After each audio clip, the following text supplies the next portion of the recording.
Gálatas capítulo 5 versículos 16 a 18. Digo, porém, andai no Espírito, e não cumprireis a concupiscência da carne.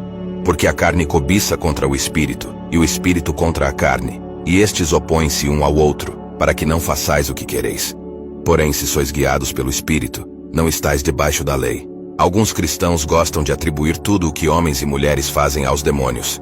Sabemos que muitas ações dos homens são influenciadas por demônios, mas algumas coisas não exigem demônios. Elas não são manifestações de demônios. A Bíblia nos diz claramente que não é necessário um demônio para cometer adultério. Isso está na natureza da carne. A Bíblia também nos diz que não é necessário espíritos malignos para cometer fornicação. E isso está no âmago da natureza humana. A Bíblia descreve de maneira explícita as obras da carne no capítulo 5 de Gálatas, versículos 19 a 21.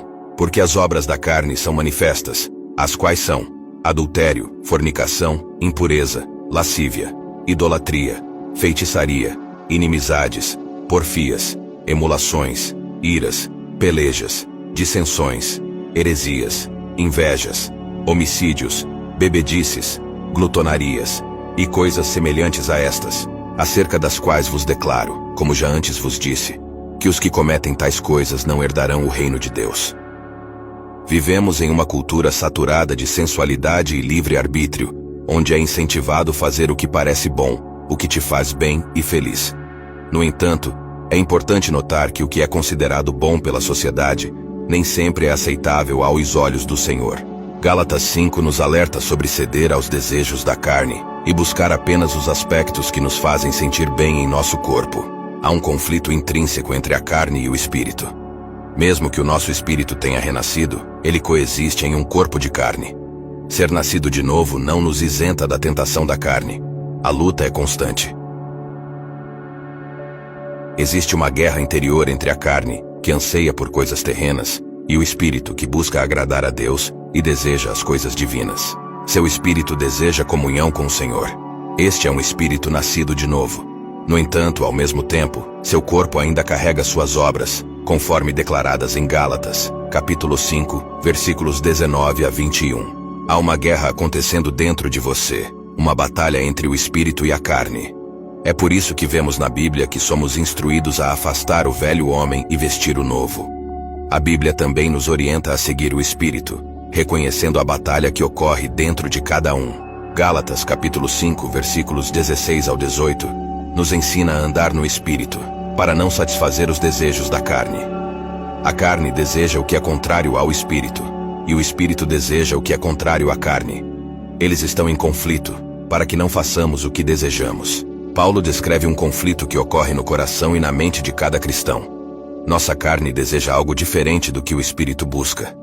Isso ocorre devido ao novo nascimento espiritual, o qual dá à luz um novo homem. Uma pessoa carnal não enfrenta esse conflito, pois vive de acordo com as paixões carnais. A chave está em andar no espírito.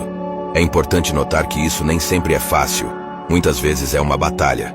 Há uma luta ocorrendo dentro de cada cristão, uma batalha entre a carne e o espírito.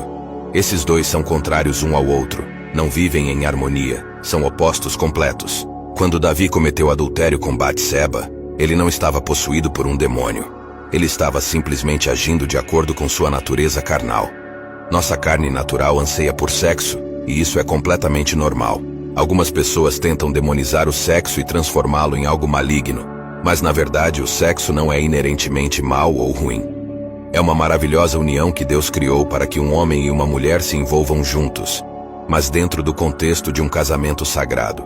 No entanto, nossa natureza pecaminosa tende a buscar o sexo fora das restrições do casamento, e nossa cultura muitas vezes nos encoraja a fazer sexo fora dessas restrições. Portanto, o desejo sexual é algo normal em nossos corpos, mas o problema surge quando ultrapassamos os parâmetros claramente estabelecidos por Deus. Os parâmetros de Deus são simples: um homem e uma mulher casados em um santo matrimônio. A razão pela qual Deus estabeleceu esses parâmetros rígidos para o sexo é devido às consequências, tanto físicas quanto espirituais, que estão envolvidas.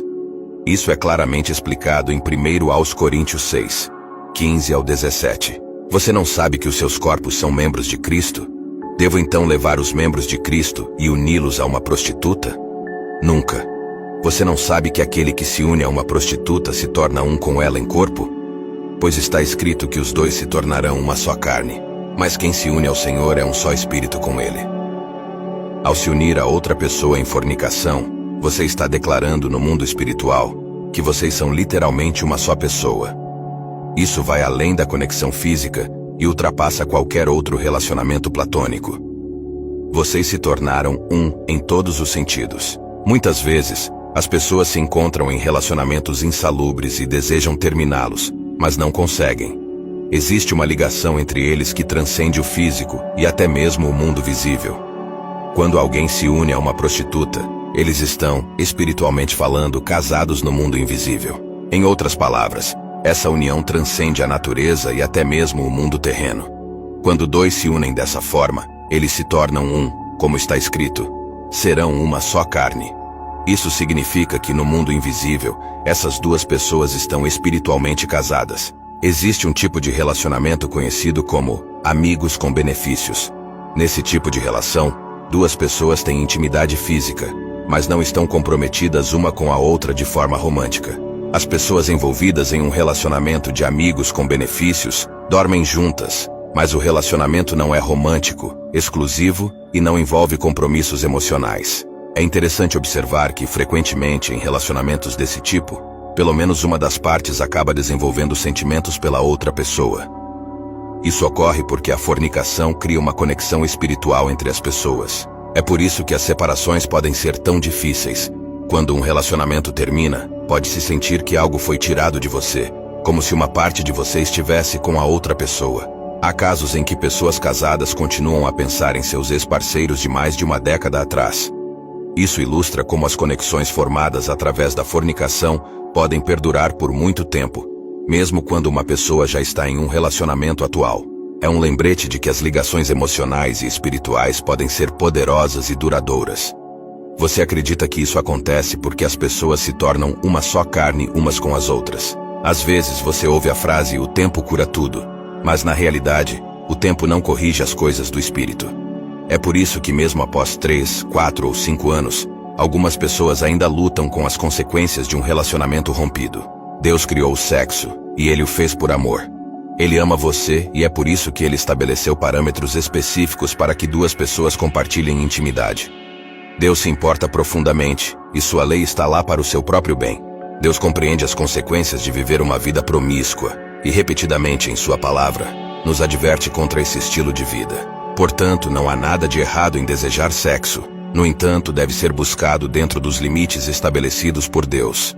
Isso é o que Gálatas capítulo 5 versículos 16 a 18 nos ensina. Então eu digo, ande pelo Espírito e você não satisfará os desejos da carne, pois a carne deseja o que é contrário ao Espírito, e o Espírito deseja o que é contrário à carne. Eles estão em conflito um com o outro, para que você não faça o que deseja. No entanto, se você é guiado pelo Espírito, você não está sob a lei. Sexo é somente no casamento entre um homem e uma mulher. Se gostou desse vídeo, compartilhe ele com amigos e familiares.